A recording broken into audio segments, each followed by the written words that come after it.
Story number 4. U.S. economy adds 130,000 jobs in August. But should we be afraid? There's a lot going on in the U.S. economy, and there's a lot of people trying to take credit for the growth of the economy, and there's some people left on the bleachers, on the bench. But USA Today reports says that workers are putting in fewer hours with the question, is this a sign that a recession is coming? I also dug up a story that says that the U.S. Fed says that they're not expecting a recession. So this is from USA Today. China firms seem to be building up their own brands to stay alive in China. So we see the Trump effect having some effect on the economy. Tax cuts, trade wars. So this stuff is building up steam, and it's starting to create a lot of different sides, talking points, viewpoints on who is actually contributing to a good economy. The Trump administration has unveiled a plan to revamp the housing market. CEO says that Trump is at war with American companies. I don't know how true that is, but there's just the man is a businessman. He's been doing it his entire life. Could the Trump effect be working? Could he be the main reason why there's job growth? But the thing is there's different sides to the story. Some parts of the country say that they don't see any sign of job growth. There seem to be more jobs leaving than coming. So who is the credit? Is the economy really booming? You'll see a lot of analysis on this topic, and that's why it's at number 4. Cuts in food aid could be coming, according to one report. So even though Americans are eating well and the government seems to be reporting a good number of job growth, the thing is this really happening? Is something really about to just give in this growth that we're seeing? We will not know, but time will tell. But Trump seems to be saying that he is the one benefiting, or he is the main reason why the economic stance seems to be looking up, as there seems to be job growth. What they're saying, and the reports are saying, people are getting back into the workforce, and they're saying that employers are saying that they need more skilled workers. So we'll see how much this is really the factor, or really the case, as we get closer and closer as time goes by.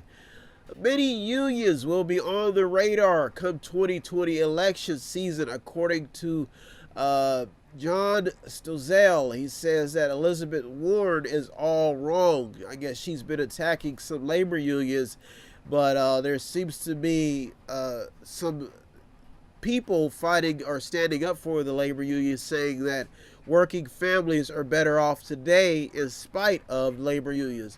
Don't ask me how labor unions are getting on the radar. There was a scandal a few weeks ago with some UAW saying that there was a lot of embezzling money. So this is putting unions on the radar. We've seen a lot of attention on unions, on labor unions for a long time. People saying that labor unions are the cause to why businesses can't stay afloat, because they say labor unions suck out all the money. So when it comes to the U.S. economy and who gets some of the credit, could it be the fact that the labor unions are still putting in the work, still putting in the time, still putting in their efforts as usual, finding the right candidate for their unions? So could the labor unions be the ones to get the credit for the better economy? I don't know, but you see I've seen them creeping into some of the headlines. They seem to be on the radar, and some people are saying that we need to get back to that old-fashioned unionized work where unions are coming together. Everybody should be pro-union, and I think what you'll probably see happening in the next election is they'll probably be looking for a candidate that is pro-union, pro-worker, because if I personally say, if you want to please a country, if you want to make a country strong, you should be catering to the middle class, because you know that's where most of the work comes from. There may be a new plan in place to save a lot of America's unions as well.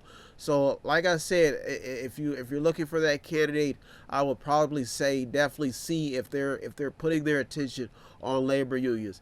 A Maryland man rams his truck into City Hall because the city turned off his water after he didn't pay the bill. So that's another question too. If the economy is doing so well, why are people committing such hostile acts like this? Is this a sign of desperation? You'll probably see some attention on robberies, on who's robbing who. Is it poor people? Is it people who are less informed, less educated? So you'll see that may be another side of the economy, or how many people are still on unemployment, how many people are actually in the workforce. You'll probably see some light shine on that as well.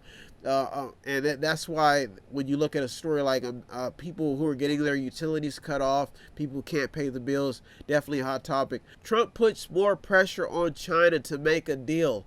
You'll definitely see that in the economic debates. Definitely on the economic forefront is the fact that this administration has put China at the center of attention, of actually being a factor in how well the U.S. economy does.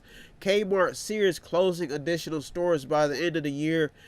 There we go again. You'll probably see the retail sector constantly making when we do this analysis of what is actually happening in this U.S. economy, you'll see a lot of attention on the retail sector, Trump's policies, his trade policies, and you'll see a lot of attention on what is actually happening inside of the U.S. economy, on the workroom floor, fast food restaurants, retail sector, the manufacturing sector. You'll see all this stuff surfacing in story number 4, and that's why it's at number 4, because of the fact that there's something really happening in the U.S. economy, and when you get a jobs report in August, people will want to know where these jobs are, and is this accurate reporting, to basically be able to give whoever is going to be elected, or if this president is going to be reelected, it's going to weigh heavily on his rap sheet come 2020. You're the Mediator with me, Brian West, where it is my duty every week to give you the top 8 headlines of developing news stories. As a child, I was raised up to the heavens and given the strength of 10 mediators to give you the top 8 headlines developing news stories. Constantly reminding my audience that I am just a mediator, staying in the middle, navigating the news, giving you the top 8 headlines. And every week, the journalists and the news outlets are the ones who deserve all the credit, the people on the front lines. I just mediate. So if you want to go to the website, see what stories almost made it in, see what stories did make it in, or if you just want to be a contributor, all you have to do is visit www.method8inc.com, method8inc.com, where you can buy something, click on something, watch something, read something, or just sponsor a program. Every little bit counts. If you need help, then dial your operator. Have no fear, fellow citizens. The Mediator is here.